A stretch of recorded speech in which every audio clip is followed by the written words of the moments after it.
Right. But, He, well, it's 3/4 He means- of the day. interesting. Hour out, hour back, 2 hours. Yeah. Yeah. How you doing? Yeah, but those, It's not much different now, going to That's West Delray as how- opposed to going over there. Well, Amazing, but it takes longer to get to Wellington now, sometimes, that's good. You know, that's true. That is very true. We used to Traffic. go up there in the 80s, we only had the farm in West Delray, so it would be like 18 minutes up 2-lane 441.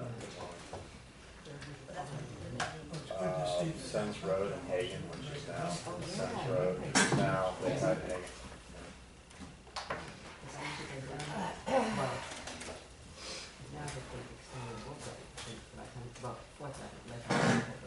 Got everybody here, this is great.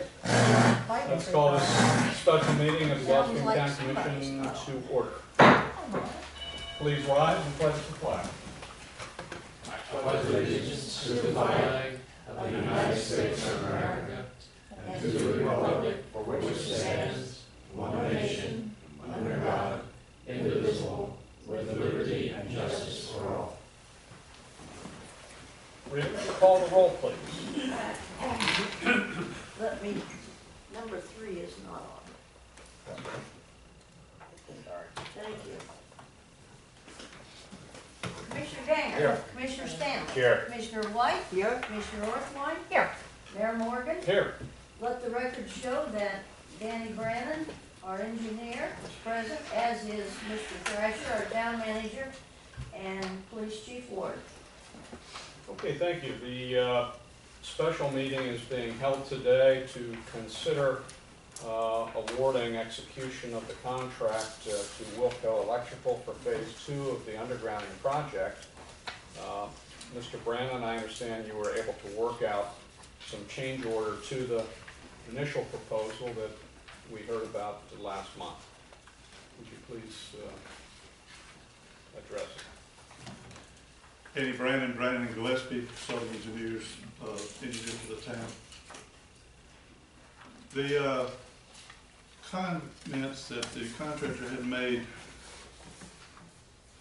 in passing in the previous meeting, particularly related to a inordinate number of service connections that he was having to do, that there were a whole lot of services. Excuse me, Danny, what meeting are you referring to? The pre-bid meeting. Okay, the pre-bid meeting, Right. okay. So, when we were, had established the intent to award the contract last time, we were able to negotiate with the contractor and asked the contractor to provide, for different components of the project, to provide a explanation of the scope of work. And in the past projects we had done with this contractor were almost all overhead services, and the whole town was requiring new replacement services. In Gulfstream, we're having to replace less than 50% of the services. Over 50% are already underground.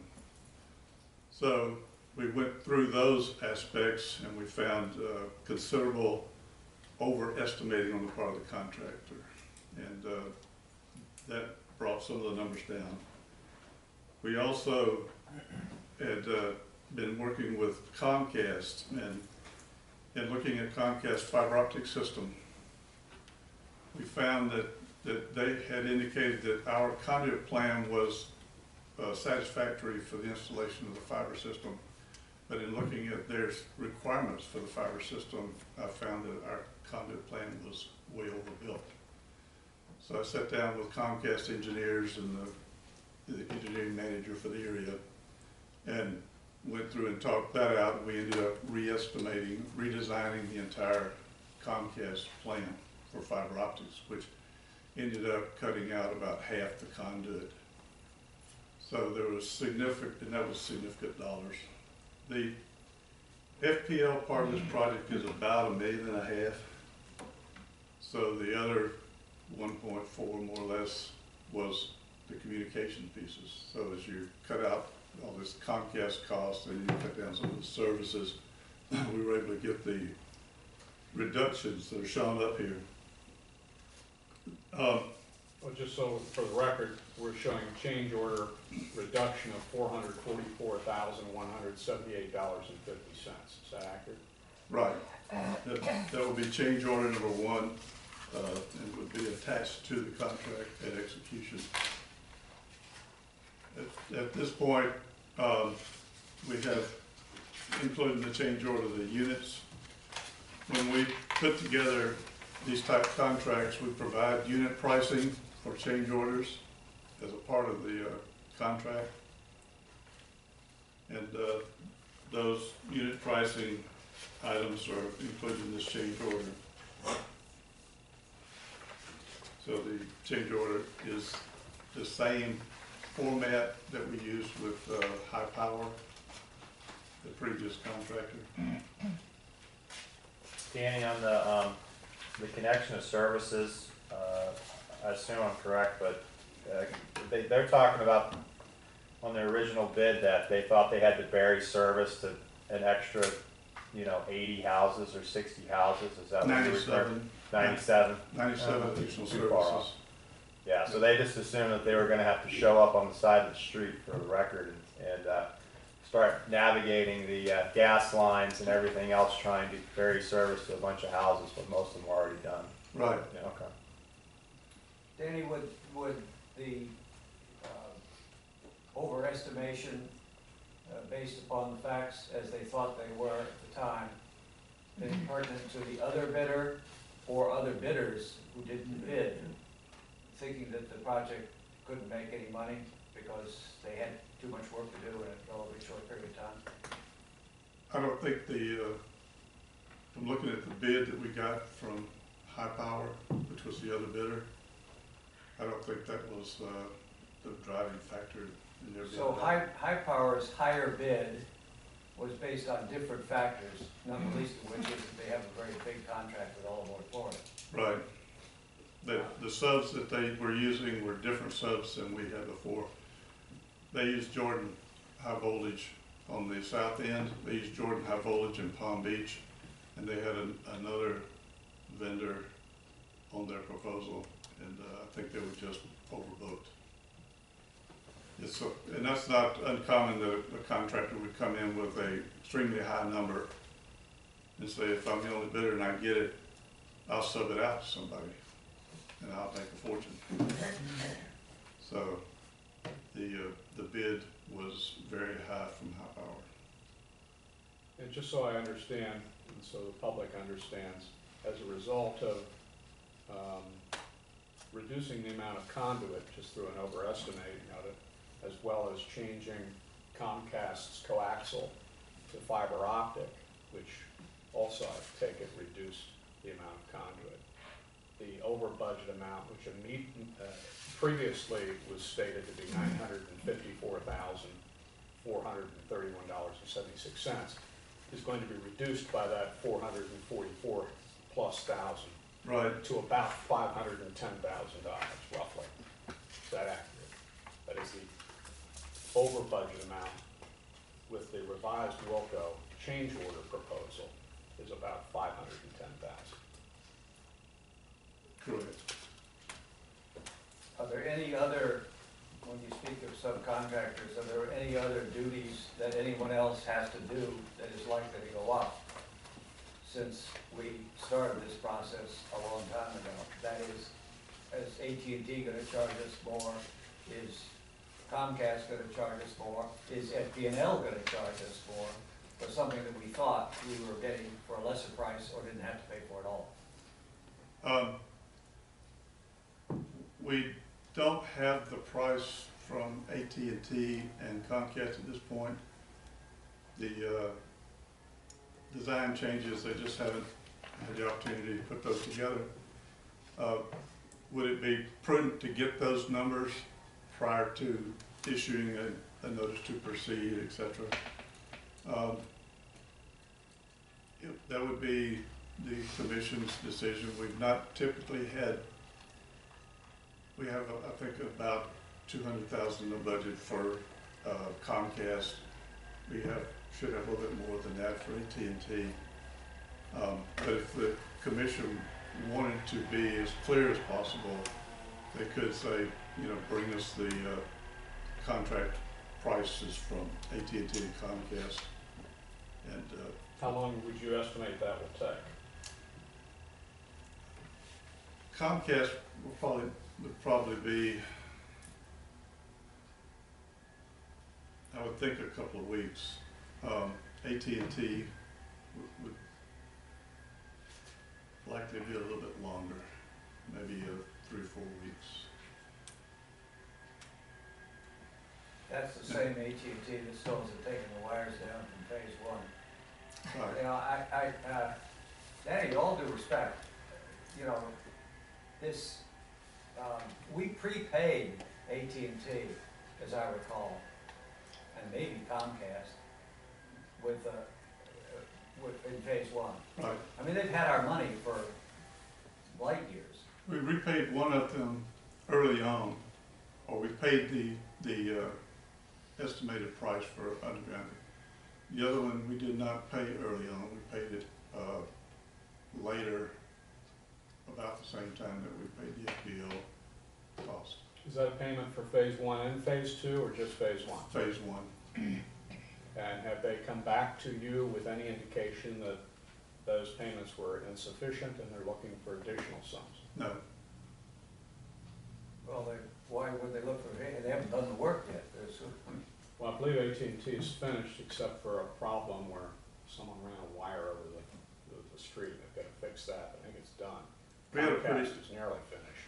We had a pretty intense negotiation with them on Jupiter Inlet Colony, and with AT&T, it appears that AT&T got a little tighter on doing what they said they would do. That was more than intense. The price was brought down by like 60%, as I recall. It was a huge drop. The Comcast has never come back to us for additional money.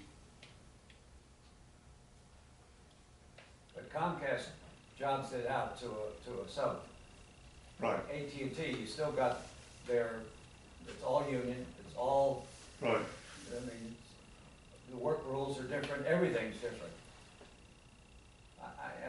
I personally been a little bit nervous going ahead without at least an indication from AT&T that the prices will be commensurate to phase one prices with, I'm sure, some modest increase because they are union labor and most of it's a labor cost.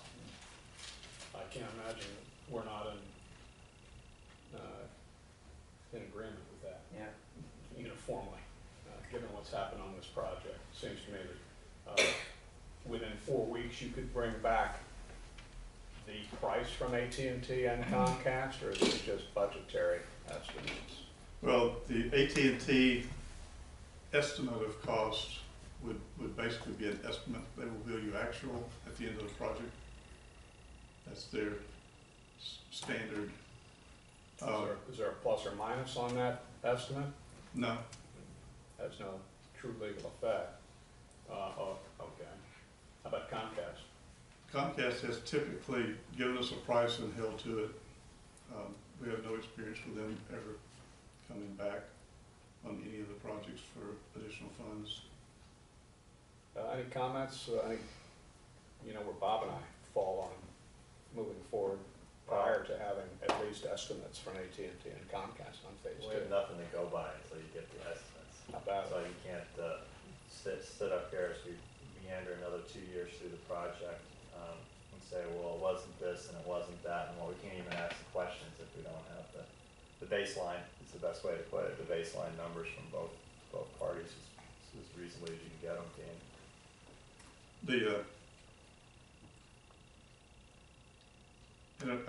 It's probably the conservative route to get those numbers before you move forward, so at least you know where you're headed. Call it Even as conservative, call it sensible Even- or not crazy. even as inflexible or flexible as AT&T's number may be, the confidence on Comcast numbers is pretty high. the confidence in AT&T numbers not so high, not as high. But at least having those numbers and having them go through and reflect and redo the estimates based on the changes that we've made and the reductions of pipe, et cetera. Well, it all falls into the same pot, so if we're 500 and change over, and we get a number back that's either higher or lower, at least obviously that helps us, and helps the town manager kind of figure out what's going on here 24 to 30 months out. You may not need to do anything else after what you've done today, or there may be a few things here and there always are, so. Meanwhile, are there things that you need to do with the, I mean, this was on our desk this morning at 9 o'clock. Yeah, we finished Are at you 6 finished with o'clock. this, or is this still work in progress? No, this was signed off last night at 6 o'clock. What would they do in the next few weeks while you're doing AT&T? I mean, we're not under an obligation to sign this thing, as I recall, for another. Probably 80 days or. Yeah, okay. But, man, I wouldn't put the pressure, take the pressure off, awaiting an AT&T number, but we gotta put pressure on AT&T to give us a number. And they've got experience, this isn't like rocket science, they've already done a project. Well, I mentioned this to you before we came in here. I would ask that you give me the name of your contacts at AT&T and Comcast, so that I can follow up on your conversations with them this week and encourage them in my own way to bring back those numbers promptly, and for AT&T to get that work done, where they strung the line over A1A, and for Comcast, who promised to have their work done by the 18th and have not. So I would ask that you give me that if you have it with you at the end of the meeting. If not, just call me when you get back to the office, and we'll work together on getting this done. And I think we can get those quotes within the 4 weeks that you have estimated. Danny, would the people who the mayor has asked to speak to be the same people or in the same chain of command as the folks that Robert Weiss is talking to at the two respective? No, No, not even in the same chain of command? no. Okay. So these are implementers and executors and John Lear is the project manager for all municipal governmental conversion projects statewide. And he reports to the corporate.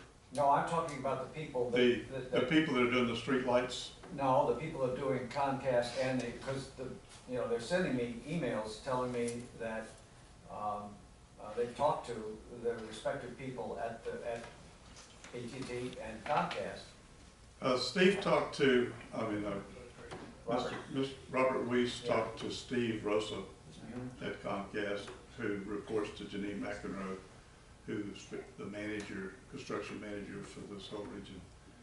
Janine is the person I deal with most of the time. But are they in the same chain of command as Steve Janine? works for Janine.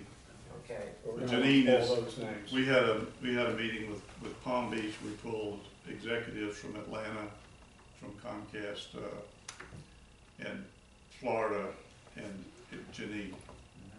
So Janine is the person that has the position and the ability to help us with this. Well, in the event that that's not working, one of our distinguished residents here has suggested, particularly with respect to Comcast, that, go all the way to the top and don't mess around. And Bob, did you give those names to? I've got the names. Okay. No, we're gonna contact absolutely everybody in connection with this project, from the installer who's climbing up the pole to the chairman of the board. That's how it's gonna be done. And hopefully that, hopefully that will generate a response. But that's the approach I'm gonna take. I know you've gotta work with certain people on the ground, and I think between the two of us, we should be able to get something done. The Comcast people have been very cooperative. I've sat down with them and talked about their cost to install things versus what we can get installed from our contractors. And their costs are typically very low compared to the electrical workers that our utility guys are using.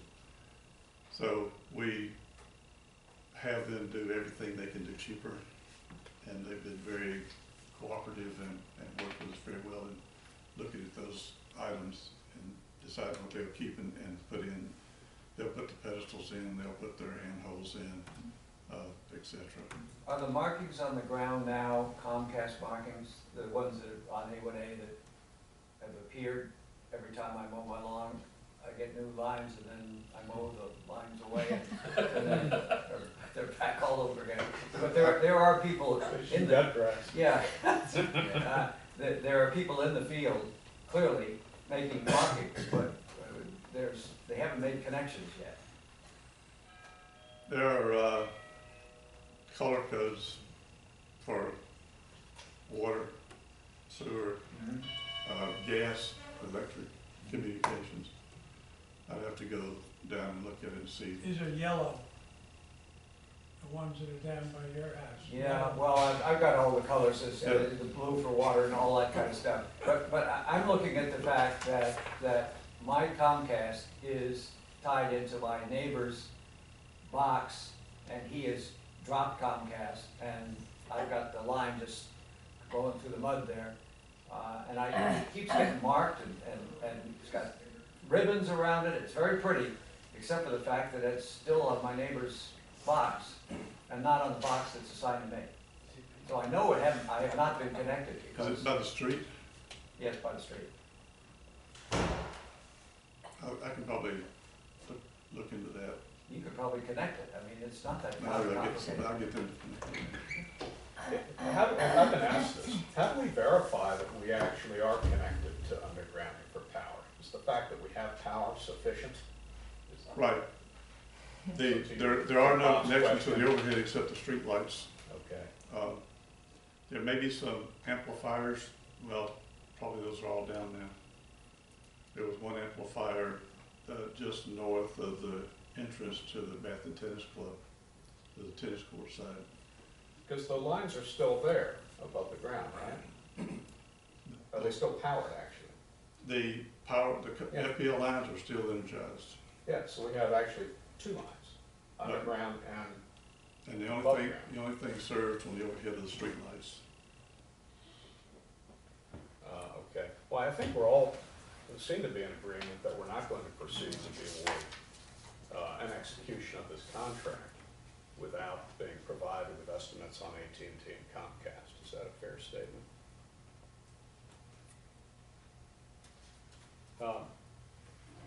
Yes, Jim? Quick question, point of clarification. The estimates that we're waiting for from Comcast and AT&T, are they already included in the $510,000 overage, or will they be on top of that? They'll be on top. But, yeah, there are budget line items for those expenses in the budget. There are other expenses. And we want to know if those line items are adequate. Are they matching the new estimates, or are they off? But they're different line items. We have a budget for those numbers, and that's what we're concerned about. So we want to make sure, unlike like what happened with FP&L, that we're pretty close on AT&T and Comcast. I think that's the prudent approach. Andy, you actually mentioned a number in your earlier remarks with respect to the communications estimate and power estimate. To answer the gentleman's question, was that part of what you were talking about? Well, the contractor's putting in conduits for communications companies, but those are not the estimates we're talking about. Okay. The conduits are included, but what we're talking about is the communications company's cost to pull the cable in and transfer the service to the new underground cable and take down the overheads. Unlike FP&L, where the town is assuming responsibility of contracting out the removal of those power lines. AT&T and Comcast do not allow that. They must do it. So we can do the conduit, but they actually have to pull the wires. And that's the price that's been budgeted. Bill? Two questions. Well, I guess really one. Having looked at the contracts, quote unquote, with Comcast and AT&T in phase one, is there an opportunity as we finalize these contracts to have in them a time frame within which their wires should be removed from the poles? That's not in the first phase.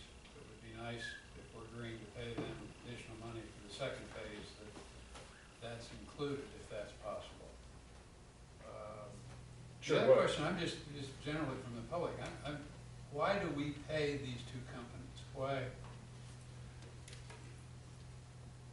This is the first part of your comment. I think it's a time that we may want to pursue trying to get some more specificity on when you do this, etc.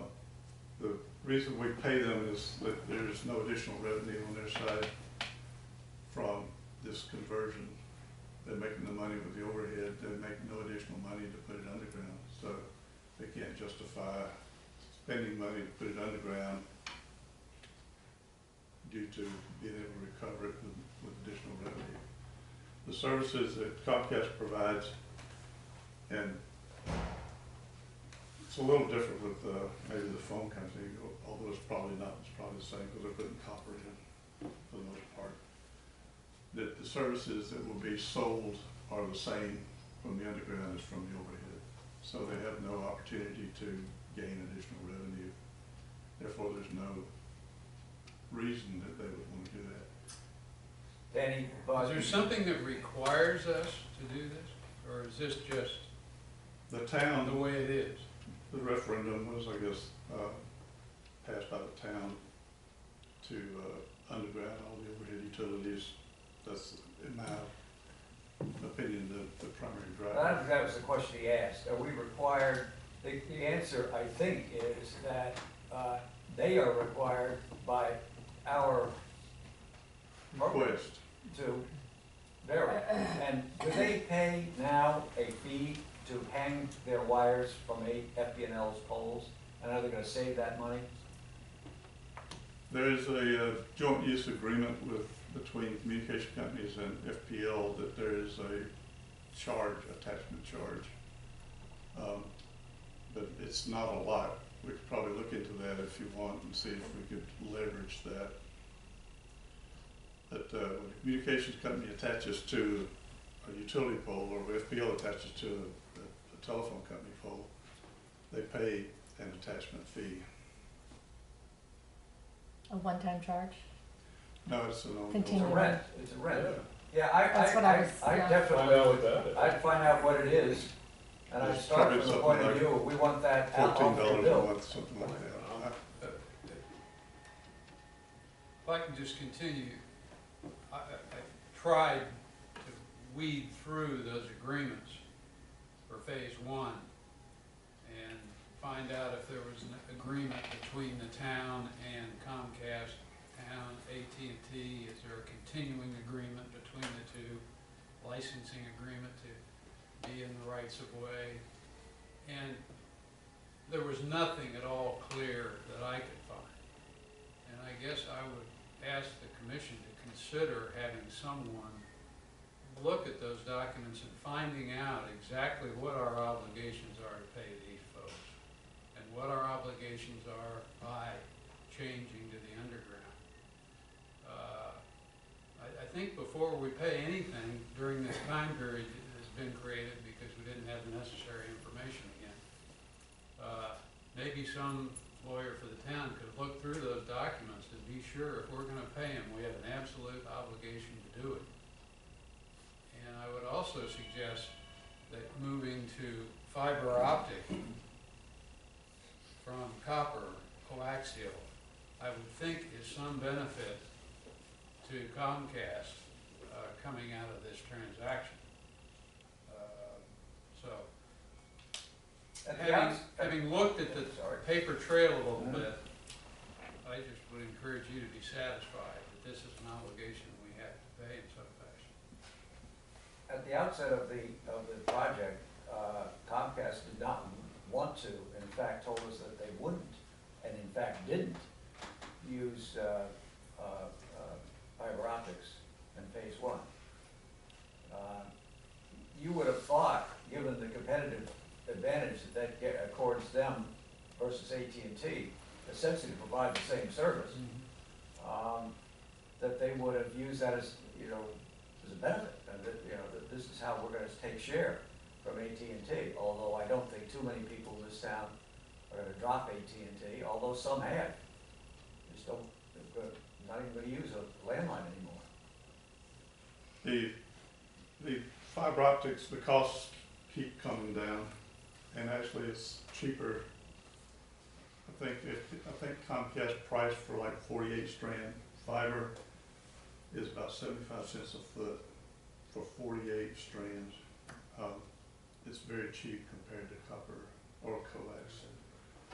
The policy decision made by Comcast to move to fiber was very recent. We were like one of the first projects out the gate to say, hey, we've got 50 houses that we're rebuilding the whole systems to. What about us?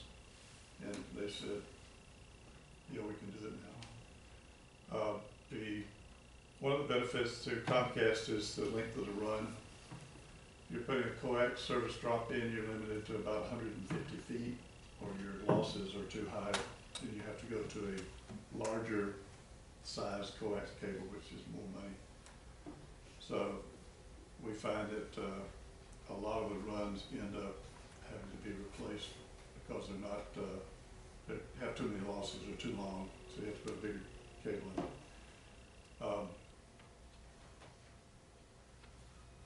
The fiber can run a long way, and that's like the telephone company can run the copper drop to your house for several hundred feet, 500 feet.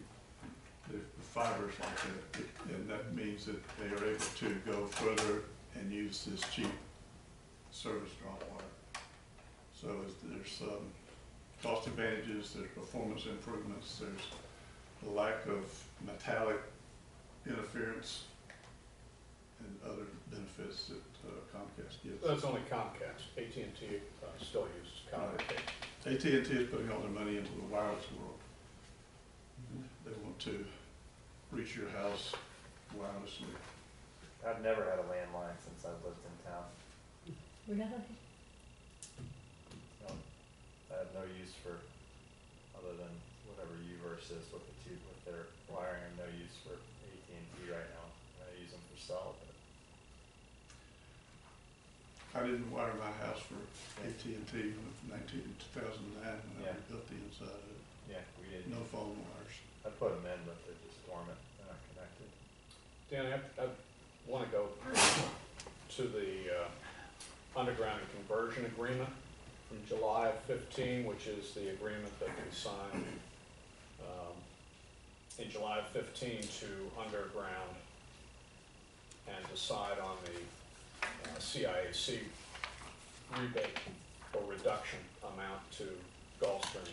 On the last page of that agreement, it indicates from FP&L that the new undergrounding installation cost is $1.861 million, which is significantly below the numbers that we've been talking about for the entire Phase 2 project.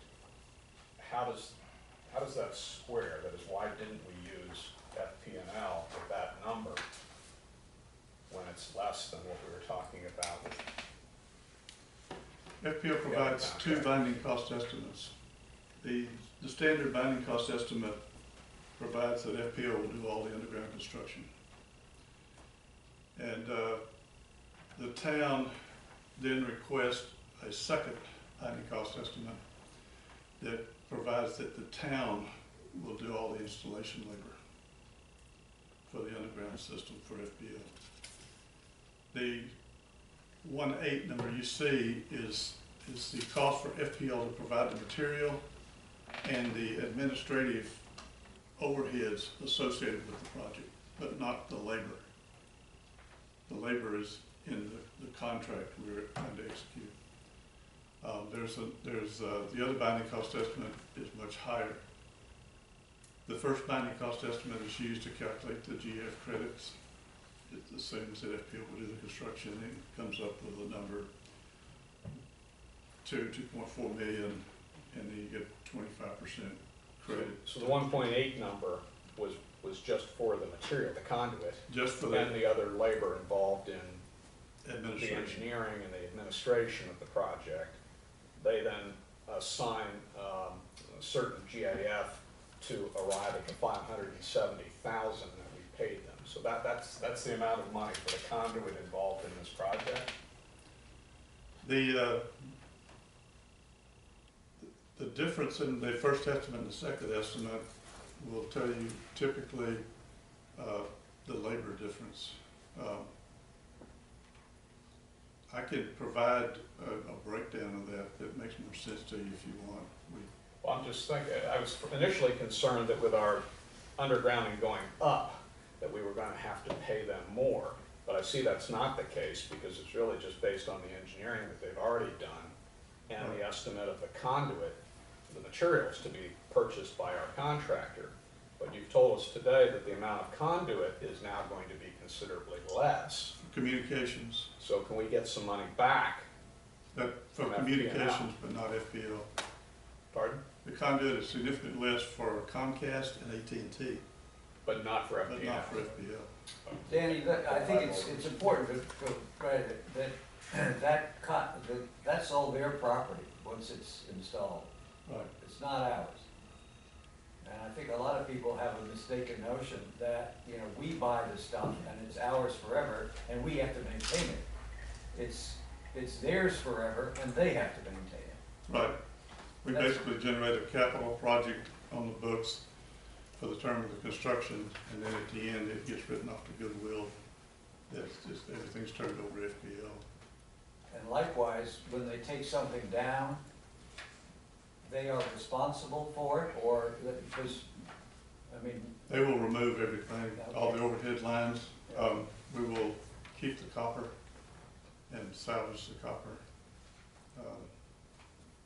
But as far as the transformers, the poles, the guys, etc., they'll remove all that stuff and then properly dispose of it.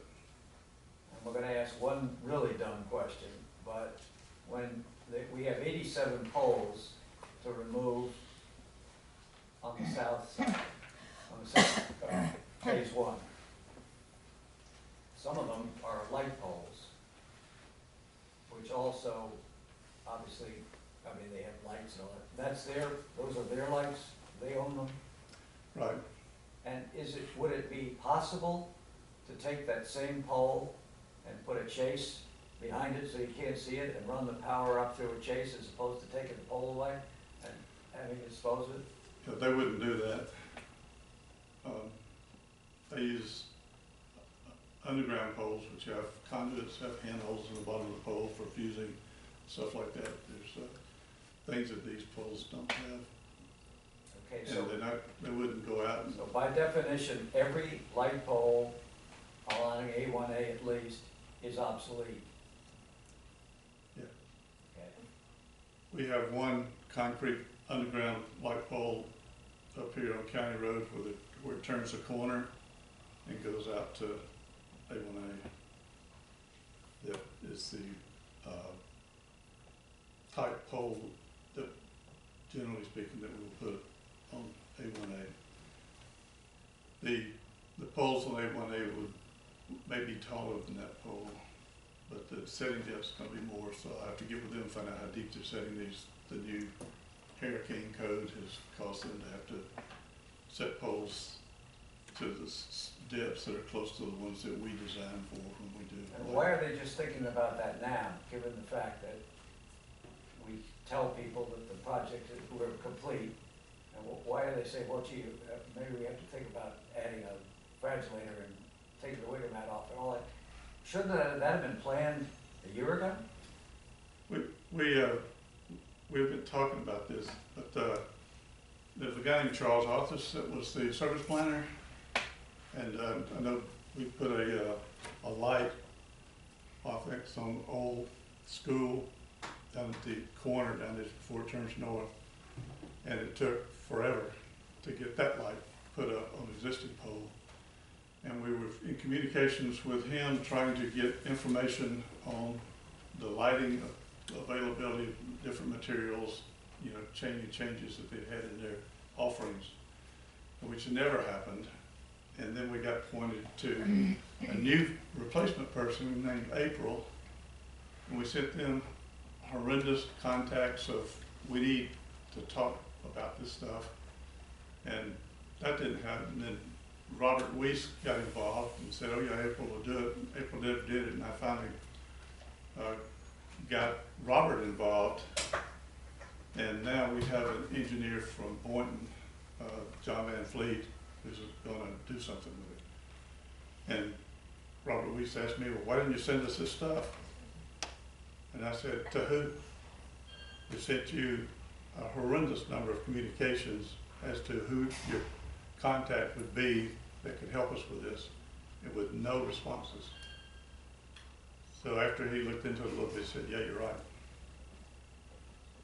Well, for whatever it's worth, But the other thing that I'm wondering how quickly they want to take these poles down, because when we take the poles down, there won't be lights there. And we've only recently gotten to the point where we're able to take the poles down. But do they want to rush and do that without the new lights being put in?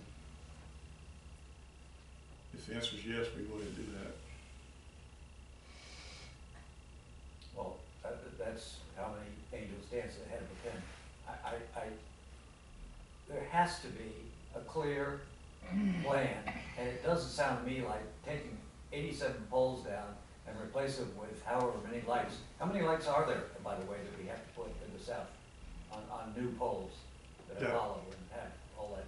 I don't remember the count off the top of my head, but a lot of them are close to where the existing locations are. A few of them were shifted to avoid trees, to provide a little bit better illumination.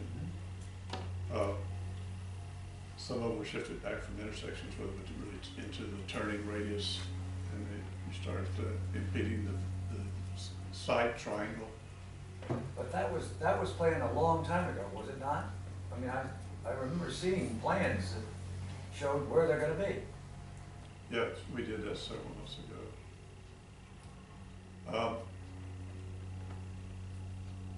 One question is, FPL has standard cover head with a drop lens, which is what you have, the lens hangs out the bottom. They also have a flat lens that's flat. It has much less glare. If you're looking down the street, you don't really see that light source. The prices are the same. I don't know if you've had any contacts with turtle issues. You're pretty far, for the most part, you're pretty far away. We talked about this 2 years Okay. ago. I mean, this is amazing to me that you're asking the questions when I thought a long time ago, we resolved it. We picked what light we wanted, we picked. We had to, there was an issue as to whether FDOT would require us to have more lights for safety purposes' sake. The turtle issue was resolved that no turtle could see, because they were on a ridge, no turtle could see the lights. I mean, just, what do we do all that for? We're questioning it all over again. Well, we just want to bring that up today so that there's no, if anything has happened between now and then, that we're just not blindly going along what we did 2 years ago. That's the moral of the story is it's taking so long, stuff keeps changing. I was gonna, Well, the didn't LED change. These are the same issues. These are the flat light versus the, Well, flat light I thought was one of them was the LED fixture, which was too expensive. Mhm. We didn't have a flat light option with the Cobra, which would be the same price as the Cobra had offered by AT&T instead of a third-party vendor, right? FPL, FPL. FPL was gonna do it all. They offer a flat lens Cobra head, They have that 2 years ago? yeah, Oh. but it's not LED. Yeah, we Yeah, we decided like the not to LED. do LED because Right, it was gonna too cost expensive, more. yeah. And although the maintenance is these guys maintain their own lights, so, you Right. know, it isn't the I question. don't remember, which is not surprising, I don't remember a flathead that costs the same offered by AT&T. But it's not in their, it's not in their website, it's not in their. Right, so we didn't discuss it, so, But- okay. I don't When remember the TE flat came- either. No, we talked the flat, we I thought the remember LED was LED, flat, but I don't remember the flat. Did we? was kind of ugly, We but, did? and it was really expensive, I We do just- remember that. That's why we didn't talk about it. Right, exactly. But it wasn't the same price then. Yeah, there's a thing called a DECA, or something that General Electric came out with. I went to Hendersonville where the factory is 30 years ago, seems like. And FPL was installing them. I have seen very few of them, but Robert says that they're still available. So that's just why I brought it up. But everything's the same except instead of having the drop glass on it, it has a flat glass. Danny, once this contract's awarded, that is, once you come back with AT&T and Comcast's numbers, and hopefully they get negotiated and worked out, and we agree to a reasonable contract with them, how long do you estimate phase 2 to be brought to completion?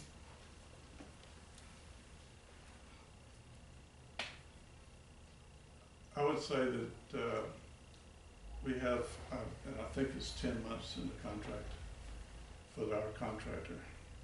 And then we have windows for Comcast, AT&T to do their thing. Then we have another window for FPL to come in and pull poles.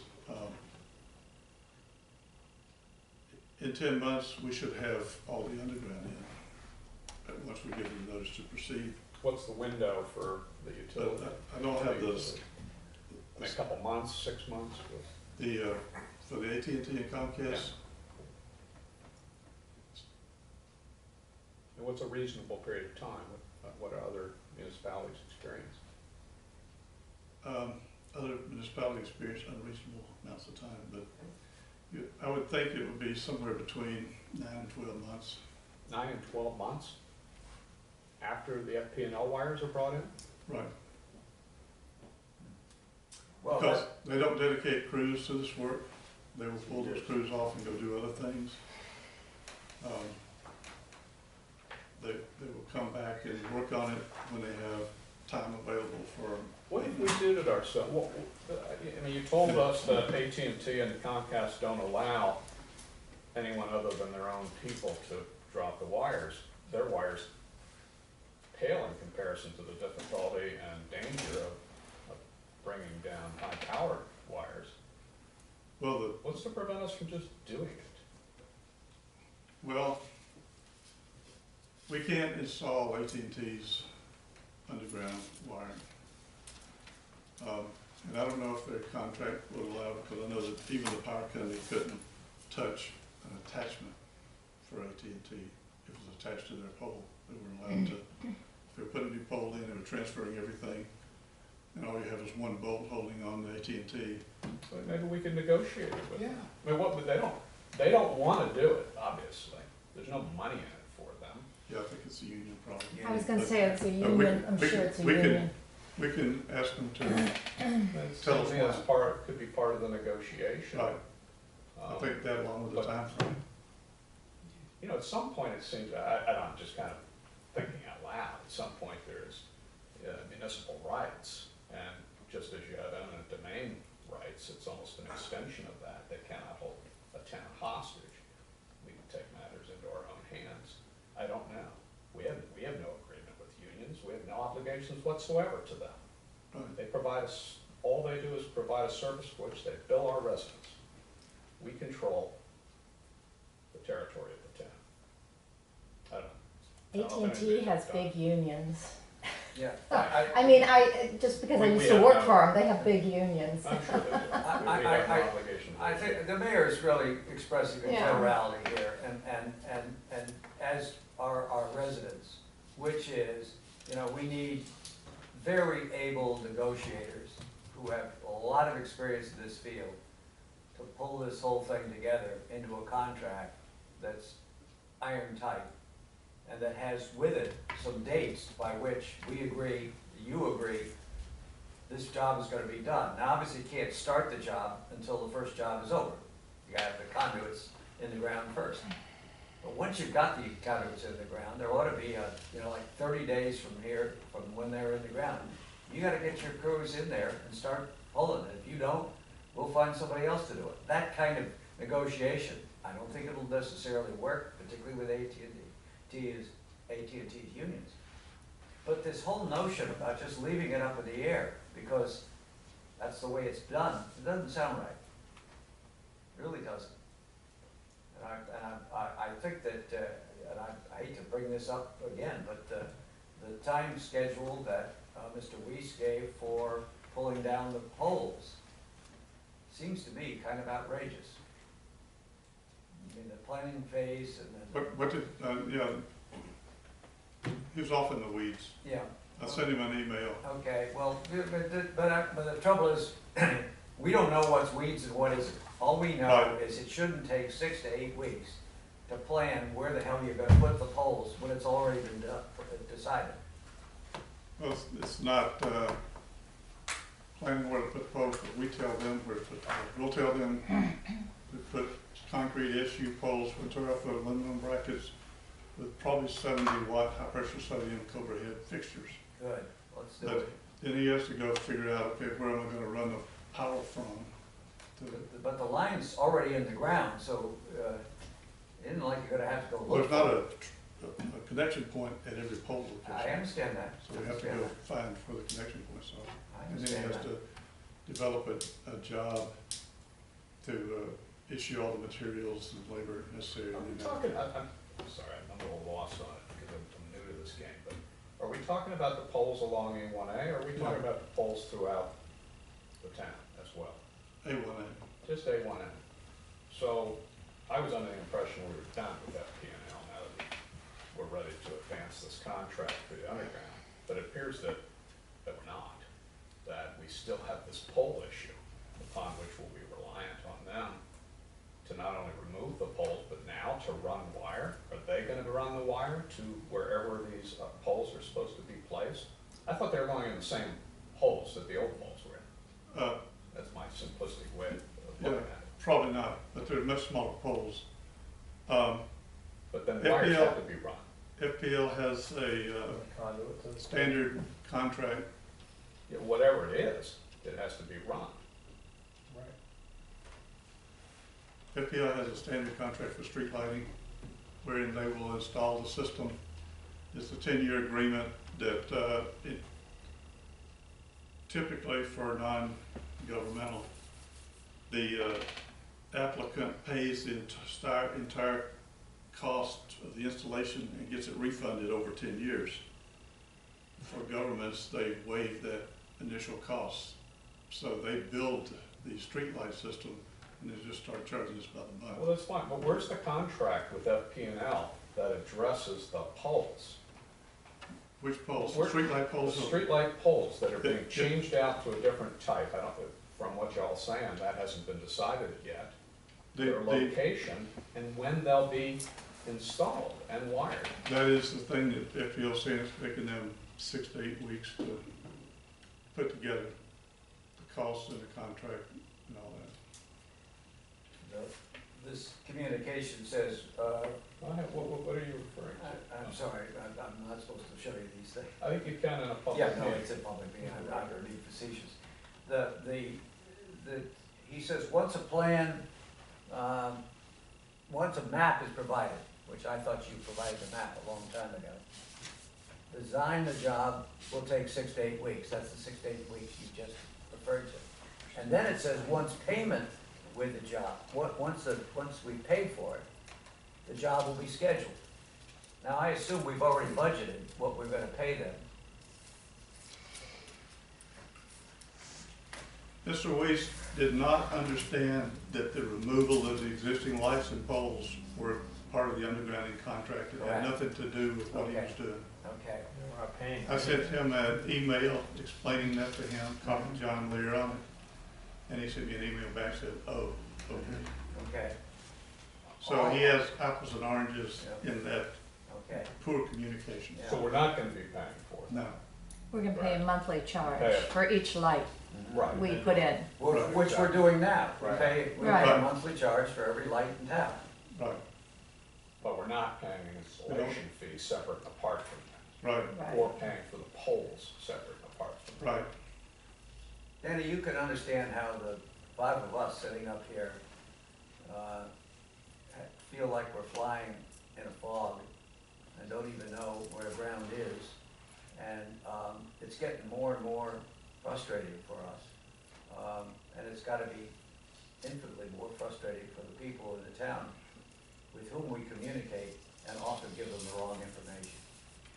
Not purposely, but we are. So I think that Mayor's made it very clear that, you know, we need to have a clear plan. We need to have it negotiated skillfully by an expert who does this stuff routinely, and none of us do. We need to have clear timetables and goals. And obviously, if a hurricane comes up or something happens, we go off the tracks. But we can't go off the tracks by a factor of 3 years, as we have already. We've got to get this thing up and running, get it done, go on. Well said. I don't know if anything else needs to be said. Any other questions? Any other questions from We Mr. don't need Brand? motions, do we? We're still within the time period, right? We're fine. Yep. We're fine. I see no reason to proceed with the award and execution of this undergrounding contract. Period. We'll try to bring those other two items in as soon as possible. And please give me a call. Prefer to do it over the phone when you're back at your office, so I can get the names, contact information for everybody involved at AT&T and Comcast. And then we can plan the next step, which is not only taking care of those remaining issues on phase 1 that I'll address, but number 2, beginning to work with AT&T and Comcast on getting their estimates for phase 2. But at the same time, I think town manager needs to sit down and consider, and perhaps in consultation with council or any residents who have input on this, is there someone, some sort of negotiator, an attorney, an expert in the field? I have no idea. As I think Bob more eloquently expressed, someone who can help us negotiate these contracts and hammer the dates down. So, Question, do you have a person that you think is a good negotiator in these matters? if he did, we would have used him. We'll find him. There may be a cost associated with this. I'm sure there will be. It will be. Could be A lot less than what we're going to do. $10,000. That's nothing compared to what we're doing. Yeah, it's peanuts relative to the overall cost. And worse, that it isn't just cost, it's the gut, the anger that we have Confidence here. of knowing. We're just we're not confident. And not that an expert will be necessarily gonna be, but at least you know you tried. You gave somebody who's been through this before the opportunity to really think it through. I thought, by the way, that hadn't a contract negotiator been suggested by Palm Beach. Yeah, Palm Beach. Yeah, I was gonna say Tom Bradford uses contract negotiators. I would recommend that Bill call Tom Bradford, Yeah. talk to him. Yeah, Tom Bradford probably knows more about this than any person alive. And he's facing a $150 million project, time value, I mean, out over a long period of time, including interest. So he's gotta make absolutely sure that he's not making a mistake. You know, and he's a very capable man.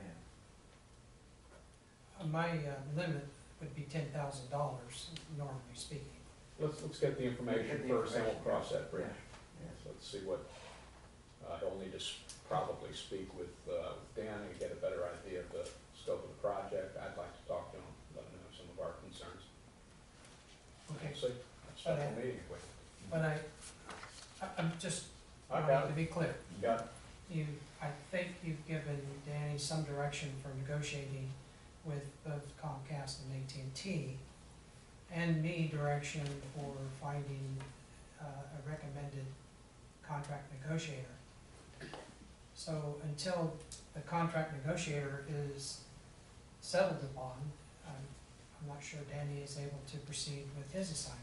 Am I misunderstanding I think something? there's a dual problem we're- here. Yeah, we're, as I understand it, we're can't- in charge with getting the cost estimates from the The communications. baseline numbers for AT&T and Comcast, Mhm. you can Get get their those numbers proposals. without worrying about the fine print. And then the Bill's gonna find negotiating somebody. situation would occur after that's been Correct. provided. We should be giving a heads of agreement to the contract, the negotiator, saying, this is what we want, and this is what we're willing to do, Can you accomplish it, and then, now go get them. right? So let's get this information together, and then if we need to, we'll have another meeting. Question and, before we do it. Yes, Just Bill. one other. I wish you would consider putting someone in the town environment. One of you, perhaps, someone who's in charge of wrapping the project up. And that person interfaces with Dan. Because what we've just seen here is something that came in here totally unabridged, totally going in 14 different directions. And if there had been somebody from the town who had met with Danny 5 times to work out all this stuff, and that person could be the interpreter, it could be the one who gets all the shaft out before it comes to you. No, it's a great idea. I mean, I've spoken to a number of people about it. However, there are sunshine rule implications that came up, so I'll be discussing it with council. A commissioner can't meet with Danny. Can, but there's limitations on the scope of that work. I just want to make sure, I'm 100% on board with what you're saying. I just want to make sure it's done right. We will do that, but I don't think we can do it now. We don't have counsel here today. It just seems to me that I've been sued twice and taken to the state twice on allegations that I've exceeded my sunshine law authority relative to the litigation. And so I just want to make sure that before we assign out some commissioner to oversee this, that there are limitations on his authority or her authority and direction as to how he or she should proceed. But it's an excellent idea, and we will be doing that. In Jupiter Island, Mayor Falcone was in attendance at every meeting. We had weekly construction meetings, and he was fully knowledgeable. Mayor Falcone also has a career at American Electric Power, so he's somewhat He had a PhD in Not- electrical engineering. and he, did. mostly generation and transmission. He was really surprised about the complexity of distribution, but he was able to understand a lot of it. In Jupiter Colony, Mayor Comerford was in the middle of the project the whole time and knew everything that was going on. And Mayor Comerford is a negotiator. I mean, that's essentially what he does for a living. So he really knows how to do this stuff. Our man. Yeah. Yeah. Wait a minute, where is he? Probably not. I think he probably had all this that he wants. Okay, so we've got some direction, at least until the next commission meeting, a few more weeks. The only thing I would say, the final note is, Danny, don't wait till the next meeting start on this tomorrow, today. Right. This is the sense of urgency. In places like Gulfstream, people are here and having a good time and all that kind of stuff. They may not have the same sense of urgency. But by God, at this point in time, they're fed up and they really want this thing done and done right and over. So, let's go. Any other questions, comments? Meeting's adjourned.